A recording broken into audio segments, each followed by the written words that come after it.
Baik, dalam kesempatan ini saya akan membahas materi mengenai teologi perjanjian baru dan isi kontemporer. Nah, di sini ada 3 topik pembahasan, yaitu yang pertama relevansi teologi perjanjian baru bagi isu sosial, dan yang kedua relevansi teologi perjanjian baru bagi isu politik, dan yang terakhir yaitu relevansi teologi perjanjian baru bagi isu lingkungan. Nah, pertama kita masuk dalam relevansi teologi perjanjian baru bagi isu sosial. Nah, pertama kemiskinan dan ekonomi. Nah, di dalam kekristenan, kemiskinan bukan lagi sesuatu hal yang baru, karena di dalam Alkitab sudah terdapat beberapa situasi dan kondisi kemiskinan yang terjadi pada saat itu. Nah, Yesus sendiri ditampilkan sebagai orang yang bergaul dengan orang miskin dan menderita.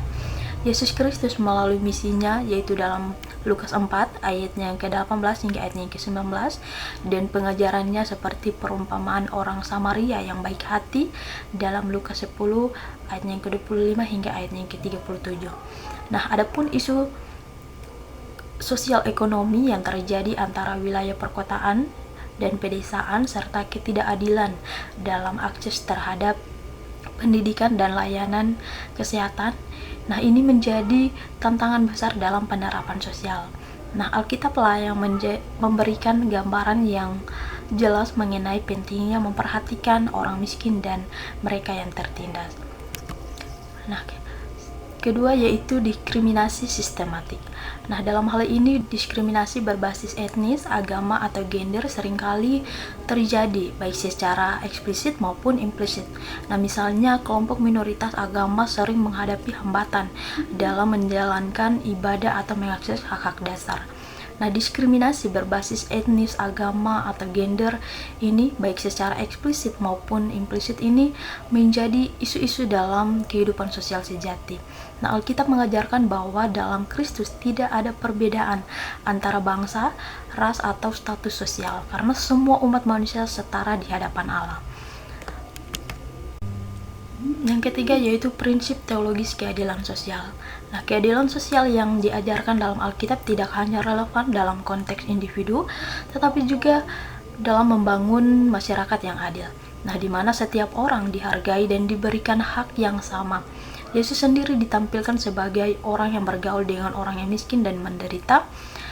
Adapun landasan Alkitabiah mengenai perspektif teologis tentang keadilan sosial ini dapat ditemukan dalam berbagai bagian Alkitab yang menekankan pada pentingnya, yaitu yang pertama, kasih dalam Matius 22 ayatnya yang ke-37 hingga ayatnya yang ke-40.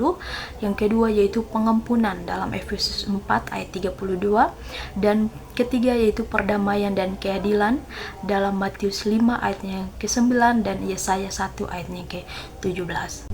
Selanjutnya relevansi teologi perjanjian baru bagi isu politik. Yang pertama, Yesus dan relasi agama dan negara.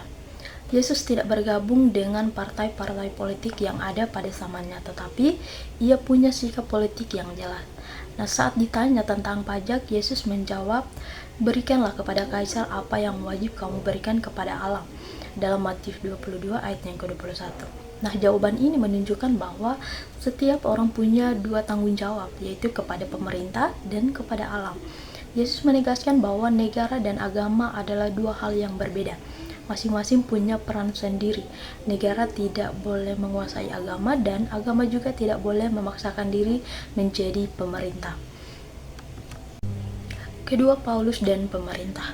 Sikap politik Paulus tampak dalam Roma 13 ayatnya yang ke-1 hingga ayatnya yang ke-7, di mana ia menekankan pentingnya ketaatan kepada pemerintah karena pemerintah dipakai Allah sebagai wakilnya di dunia untuk menata kehidupan masyarakat.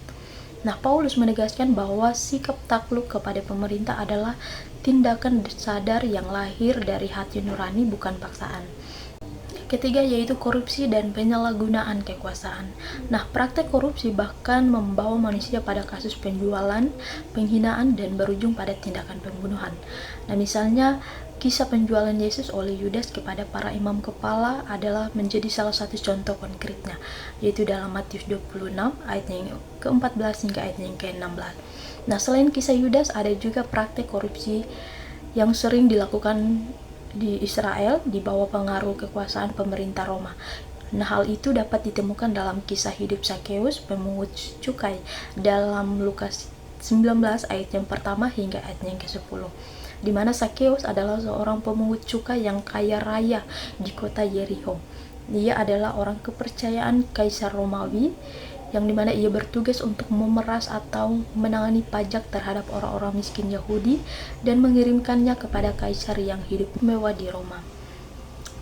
Selanjutnya kita masuk dalam pembahasan yang terakhir, yaitu relevansi teologi perjanjian baru bagi isu lingkungan. Yaitu yang pertama, pencemaran lingkungan. Nah, dasar penting dalam iman Kristen yang menegaskan bahwa alam semesta diciptakan oleh Allah dengan tujuan yang baik. Penciptaan mencerminkan kuasa dan kebijaksanaan Allah, dan manusia diberi mandat sebagai pengelola dan penjaga bumi.